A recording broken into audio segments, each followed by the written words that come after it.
አሰላሙ አሌይኩም ወራህመቱላሂ ወበረካቱሁ። ክርስቲያንም ወገኖቼ እንዴት ናችሁ? ባላችሁበት አላህ ይጠብቃችሁ። እኔ በጣም ደህና ነኝ አልሐምዱሊላህ። እና ዛሬ ምን ልላችሁ ፈለግኩ መሰላችሁ?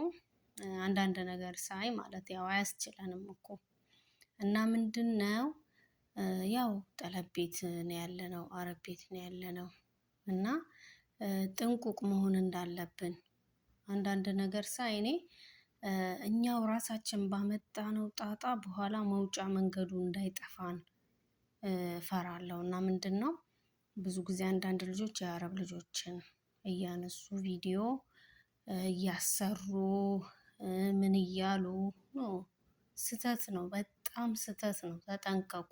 በፍጹም በቃ በፍጹም ማድረግ የሌለባችሁ ነገር ቢኖር የእነሱን ልጆች በምንም አይነት ምክንያት እሷ ምንም አትልምላ ዛሬ ሰላም መሆንሽን አትይ ሀቢብቲ አይደርሳትም ብለሽ ደግሞ አታስቢ።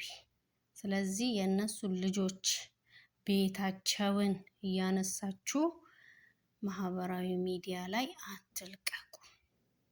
ሁለተኛ ደግሞ እናንተ ራሳችሁ ቪዲዮ እነሱ ሲያነሷችሁ ለምንድን ነው ፈቃደኛ የምትሆኑት? ደግሞ አንዳንዱም የኛ ዜጋ የሚጃጃልም አለ የሚገለፍጥ ምናምን። እንዴ እኔ ገብቼ ኮመንት አነባለሁ በነገራችን ላይ እና ግማሹ ይስቃል፣ ግማሹ ያሾፍብናል፣ ብዙ ነገር እና የሚያዝንም አለ። አብዛኛው የሚስቅማ የሚያሾፍ ነው። ለምን ይሾፍብናል? ለምንድን ነው ራሳችንን እንትን ማንለው? እንዴ ቁጥብ ማለት ነው እንጂ የማይሆን ነገር ሲያደርጉ አትቀበሉ። አሁን አንድ ልጅ አይቻለሁ ምን ስታደርግ እንዶሚ ነው የሚያቃጥል ነገር ነው ኖርማል መስሏት ቢያላት በላች። ከዛ አቃጠላት ትናላት ይከተላታል ደግሞ እያሾፈ እየሳቀ። ከስር ኮመንቱን እያነበብኩ እኔ በጣም ተናደድኩኝ። ለምን ሲያነሳሽ ለምን ፈቃደኛ ትሆኛለሽ? በዚህ ልክ አትቀራረቡ። ማድረግ ያለባችሁን አድርጉ። ከዛ በተረፈ ኸላስ ኦኬ። የእናንተንም መብት አታስነኩ፣ የእነሱንም መብት አትንኩ። እኔ እንደዚህ በዚህ ነገር ላይ በጣም ጥንቁቅ ነኝ። ለምን ኸላስ ነገ ከነገ ወዲያ ምን እንደሚፈጠር አናውቅም። ስለዚህ እኛም ቦታችንን ማወቅ፣ የሚገባንን ቦታ ለራሳችን መስጠት።